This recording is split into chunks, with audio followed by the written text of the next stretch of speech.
আগামীকাল বৈশাখ মাসের প্রথম একাদশী। এই বৈশাখ মাসের মাহাত্ম্য আমরা যেভাবে ওই দামোদর মাসের গুরুত্ব দেই, দামোদর মাসকে ওই একই রকম কিন্তু এই বৈশাখ মাস, দামোদর মাসে যে ফল একই রকম ফল এই বৈশাখ মাসের প্রতি একই রকম ফল লাভ হয়, কিন্তু আমরা গুরুত্ব দেই না অতটা। বৈশাখ মাসে ভক্তি লাভ করা যায়, এই মাসে তুলসীতে জল দিলে ভক্তি লাভ হয়, তুলসী দেবীর কৃপাতে ভক্তি লাভ হয়। দামোদর মাসেও ভক্তি লাভ হয়, তুলসী সেবার কথা দামোদর মাসে বলা আছে, এই বৈশাখ মাসে আরো বেশি করে বলা আছে। দামোদর মাসে যতটা ভক্তি লাভ হবে তার থেকে বেশি ভক্তি লাভ হবে এই বৈশাখ মাসে যদি তুলসী সেবা করা হয়, প্রত্যহ তুলসীতে জল দান করতে হয়। এই বৈশাখ মাসে করলে তুলসী দেবীর কৃপাতে, ভক্তি মহারানী তো তিনি ভক্তি মহারানী, তো এই ভক্তি মহারানীর কৃপাতে ভক্তি লাভ করা যায়। এই বৈশাখ মাসের মাহাত্ম্য ওই মাসের থেকে আরো বেশি, এই বৈশাখ মাসে দামোদর মাসের থেকেও বরং বেশি মাহাত্ম্য এই বৈশাখ মাসের। আর এই বৈশাখ মাসের প্রথম একাদশী হচ্ছে আগামীকাল বরুতিনী একাদশী। এই একাদশীর মাহাত্ম্য কি দেখুন, বলছেন দুর্ভাগা স্ত্রী, দুর্ভাগা স্ত্রী সে যদি একাদশী ব্রত পালন করে সে সৌভাগ্য লাভ করতে পারবেন এই একাদশীর দ্বারা। যার ভাগ্য খারাপ সে সৌভাগ্য লাভ করতে পারবে এই একাদশীতে। বিশেষ করে বলেছেন যে দুর্ভাগা স্ত্রী সেও সৌভাগ্য লাভ করতে পারবে যদি সেই একাদশী ব্রত করেন। কি বলছেন এখানে, দুর্ভাগাপি করতেরম স্ত্রী সৌভাগ্যমবাপ্নয় লোকানাং চৈব সর্বেষাং ভক্তি মুক্তি প্রদায়িনী। দুর্ভাগাপি করতেরম স্ত্রী সৌভাগ্যমবাপ্নয়ৎ লোকানাং চৈব সর্বেষাং ভক্তি মুক্তি প্রদায়িনী। এই একাদশীর দ্বারা কি হয়, ভক্তি মুক্তি, ওই যে মুক্তির কথা বললাম ওই মুক্তি লাভ করা যায়। আর ভক্তি মানে কি, সংসারিক সুখ, সংসারের সুখ তাকে বলে ভক্তি। বললেন এই সুখ লাভ করা যাবে। আর যিনি দুর্ভাগা স্ত্রী সে যদি এই একাদশী ব্রত লাভ করেন, বলছেন এই একাদশী ব্রতের দ্বারা 10,000 বছর তপস্যা করে যে ফল লাভ হয়, 10,000 বছর ধরে যে তপস্যা করলে যে ফল লাভ হয় সেই ফল লাভ হয় এই বরুতিনী একাদশী ব্রত করলে। এই একাদশী ব্রত করেছিলেন রাজা মানধাতা, তিনি এই একাদশী ব্রত করে স্বর্গে গিয়েছিলেন। মহাদেব এই একাদশী ব্রত করেছিলেন, মহাদেব স্বয়ং এই একাদশী ব্রত করেছিলেন। ধুন্ধুমার নামের একজন রাজা, তিনি এই একাদশী ব্রত করে পাপ থেকে মুক্ত হয়েছিলেন। এই একাদশী ব্রত মহাপাপ নাশকারী, এই একাদশী ব্রতে মহাপাপ চলে যায়। আর কি বলছেন, এই একাদশীতে যত প্রকারের দান আছে, যত প্রকারের দান আছে, কি কি বলছেন, অশ্বদান, অশ্বদানের থেকে বড় দান হচ্ছে হস্তিদান, হস্তিদানের থেকে বড় দান হচ্ছে ভূমিদান, ভূমিদানের থেকে বড় দান হচ্ছে স্বর্ণদান, স্বর্ণদানের থেকে বড় দান হচ্ছে অন্নদান, অন্নদানের থেকে বড় দান কি, অন্নদানের থেকে বড় দান হচ্ছে কন্যাদান, সমস্ত দানের থেকে বড় দান হচ্ছে কন্যাদান। আর কন্যাদানের থেকে বড় দান কি, কন্যাদানের থেকে বড় দান হচ্ছে গাভী দান, গাভী দানের থেকেও বড় দান হচ্ছে বিদ্যাদান। তো এই সমস্ত দানের ফল সব লাভ করা যাবে এই একাদশী ব্রত পালন করলে। এই জন্য আগামীকালের একাদশী খুব নিষ্ঠার সাথে পালন করতে হবে, শাস্ত্র বিধি সম্মত ভাবে। আমরা এর আগে শ্রবণ করেছি, শাস্ত্র যেভাবে উপদেশ করেছে সেইভাবে ধর্ম পালন করতে হবে। নিজের ইচ্ছা মতো ধর্ম পালন করলে তাতে কোনো লাভ হবে না, কোনো ফল হবে না। কি বলেছেন এর আগে? বললেন কি, ইহ শাস্ত্র মুৎসৃজ্য বর্ততে কাম চারতঃ নো সিদ্ধিমবপ্নতি নো সুখম নো পরম গতি। বলছেন শাস্ত্রে যেভাবে উপদেশ করেছে সেইভাবে একাদশী ব্রত করতে হবে, তাহলে তার ফল লাভ হবে।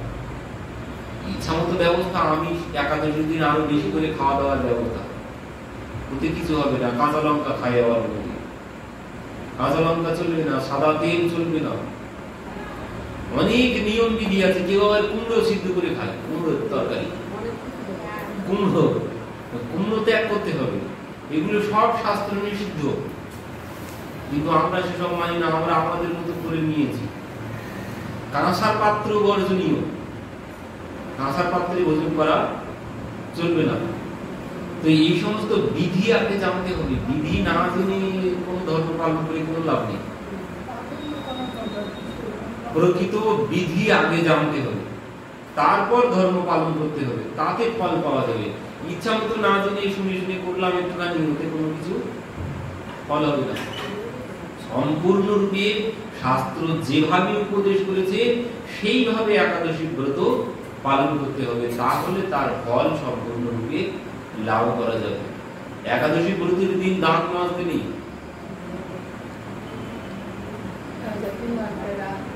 আগের দিন দাঁত মেজে নিতে হয়, কিন্তু আমরা তো কেউ মানি না। কলগেট তো মুখে দেওয়াই যাবে না, যে পেস্ট আমরা ব্যবহার করি ও তো একাদশীর দিন যদি মুখে দেওয়া হয় তো গেলই, ও কিন্তু মুখে দিলে কিন্তু ভিতরে যাই, অবশ্যম্ভাবী যায়, যাবেই। আর ও যাওয়া মানে একাদশী ব্রত সব চলে গেল, ওতে কোনো কিছুই হবে না। কারণ ওতে যা কেমিক্যাল থাকে, এমনকি এখন শোনা যায় প্রাণীর হাড় দিয়ে তৈরি হয়, যে চুন চুন মতো থাকে, ওতে যে হাড় দিয়ে তৈরি হয় যেটা, তো এই সমস্ত কেমিক্যাল গালে দেওয়া মানে সব গেল। এই জন্য একাদশী ব্রতের দিন পেস্ট ব্যবহার করা একদম নিষিদ্ধ। দাঁত মাজতেও নেই, কেন বলেছেন? ওই যে যদি রক্ত ঝরে, এই জন্য দাঁত মাজা নিষেধ। যদি কোনো ভুলক্রমে যদি রক্ত বার হয়ে যায়, হতেই পারে দাঁত মাজতে, এই জন্য দাঁত মাজা সম্পূর্ণরূপে নিষেধ একাদশীর দিন। তো বিধি আগে, বিধান আগে জানতে হবে, তার প্রচুর বিধান আছে। সমস্ত বিধান মেনে যখন কোনো কিছু ব্রত করব, তখনই তার সম্পূর্ণরূপে ফল লাভ হবে।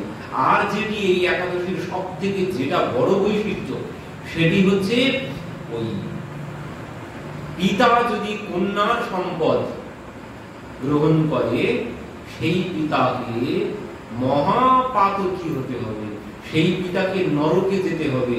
কতদিন? বলছে তাকে নরক বাস করতে হবে মহাপ্রলয় পর্যন্ত। যে পিতা কন্যার সম্পদ গ্রহণ করবে, কন্যাকে দান করতে হয়, কোনদিন কন্যার কাছ থেকে কোনো কিছু নিতে নেই। কন্যা দান করলে মানে কন্যাকে বিবাহের সময় যত পাই নিজের সাধ্য মতো দান করতে হয়, করলে তার জন্য সে সর্বসুখ ভোগ করবে। মানে স্বয়ং চিত্রগুপ্ত তার সেই সুখের সবটা লিখে শেষ করতে পারেন না। যে কন্যাকে দান করেন, কন্যা দানের ফল, আর কন্যার সাথে সাথে সম্পদ দান, এর মতো আর দান নেই। তো কন্যাকে দান করতে হয় নিজের সাধ্য মতো, যত কম দিয়ে পারি বিদায় করতে পারলে বাঁচি, তাহলে কোনো লাভ হবে না। মানে কন্যা দান অনেক বড় দান, কন্যা দান অনেক বড় দান। বললেন যার কন্যা নেই সেও কিন্তু কন্যা দানের ফল লাভ করতে পারে। কিভাবে? যে কন্যা বিবাহ দিতে পারছে না অর্থের অভাবে, তাকে গিয়ে সাহায্য করলেও কন্যা দানের ফল লাভ করা যায়। এই কন্যা দানের বড় ফল আছে। তো বলছেন এই কন্যার সম্পদ কোনদিন পিতা গ্রহণ করতে পারবে না। যদি পিতা গ্রহণ করে, কন্যার সম্পদ যদি পিতা গ্রহণ করে, তাকে নরকে যেতে হবে। তাও কতদিন? বলছেন তাকে প্রলয় পর্যন্ত নরক যন্ত্রণা ভোগ করতে হবে যদি কন্যার সম্পদ পিতা গ্রহণ করে। আরো কি বলছেন? তাকে বিড়াল হয়ে জন্মগ্রহণ করতে হবে। এই পাপ ভোগের পর তাকে বিড়াল হয়ে জন্মগ্রহণ করতে হবে যদি কোন পিতা কন্যার সম্পদ গ্রহণ করেন। তো এই পাপ থেকে মুক্তির জন্য একটাই একাদশী আছে। এই একাদশী বলেন এই গরুথিনী একাদশীতে এই পাপ থেকে সে মুক্ত হয়ে যাবে। এই জন্য এই একাদশী ব্রত এত গুরুত্বপূর্ণ। কন্যার অর্থ, কন্যা যে অর্থ উপার্জন করে, এখনকার দিনে তো সবাই চাকরি বাকরি করে, তার অর্থ আছে। এবার সে তার পিতাকে অর্থ দান করছে। পিতার যদি কেউ না থাকে তো সেই অর্থে পিতার সংসার চলছে, ভোগ করেন। বলেন শাস্ত্রে এটাই বলা আছে, পিতার সম্পদ কন্যা ভোগ করবে, কন্যার সম্পদ পিতা ভোগ করতে পারবে না। তো এতে পাপ লাগবে। আর এই পাপের থেকে মুক্তির জন্য এই একাদশী ব্রত। মাতার কথা বলেননি, পিতার কথা বলেছেন। মাতার কথা বলেননি, পিতার কথাই বলেছেন এখানে। পিতা যদি ভোগ করে সেই পিতাকে নরকবাস করতে হবে। তো এই জন্য বলছেন এই একাদশী ব্রত পিতা মাতাদের করা কর্তব্য। আর সবজি যদি গ্রহণ করেন একাদশীতে, আলু পেঁপে সব থেকে ভালো, নির্জলা সব থেকে ভালো। না পারলে জল না হলে এবার ফল, ফলেও না হলে দুগ্ধ। এবার দুগ্ধ এতেও যদি না হয় তখন এই সবজির ব্যবস্থা।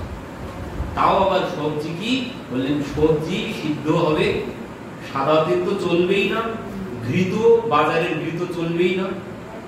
যদি দেশি গোমাতার একদম শুদ্ধ খাঁটি দেশি গোমাতার ঘৃত, এখন তো আর পাওয়াই যাবে না, তাহলে ঘৃত বাদ দিতে হবে। শুধুমাত্র সন্দক লবণ দিয়ে আলু সিদ্ধ, আলু পেঁপে কলা এই সিদ্ধ করে পেতে হবে। আর কোনো কিছু নয়। তবে ওই লঙ্কার বদলে গোলমরিচটা দেওয়া যায়, আর কোনো কিছু না। মশলার মধ্যে গোলমরিচ আর সন্দক লবণ, এই ছাড়া আর অন্য কোনো কিছু না। হ্যাঁ, না না নয়, সব কোনো কিছু না, না না সব সাবু সব ময়দা দিয়ে তৈরি। সাবু সব ময়দা, এই সাবু চলবে না। তারপরে ওই যে এখন যে শ্যামা চাল বেরিয়েছে, এসব একটাও কোনো কিছু চলবে না, সব ভেজাল। এখন সটি বার্লিটা চলে, সেখানে পাওয়া যায় না।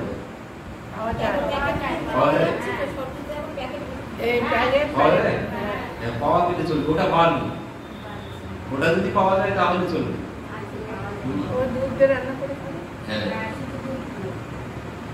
এই যত কোনো কিছু না গ্রহণ করা যায় তত ভালো, যতটা কমের মধ্যে চলা যায় একাদশী ব্রতের দিন তত লাভ।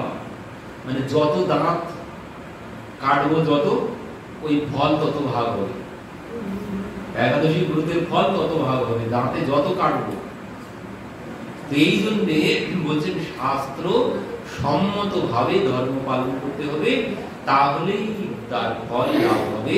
আর যদি শাস্ত্র বাদ দিয়ে আমি কোনো কিছু করি, ওতে কোনো ফল নেই।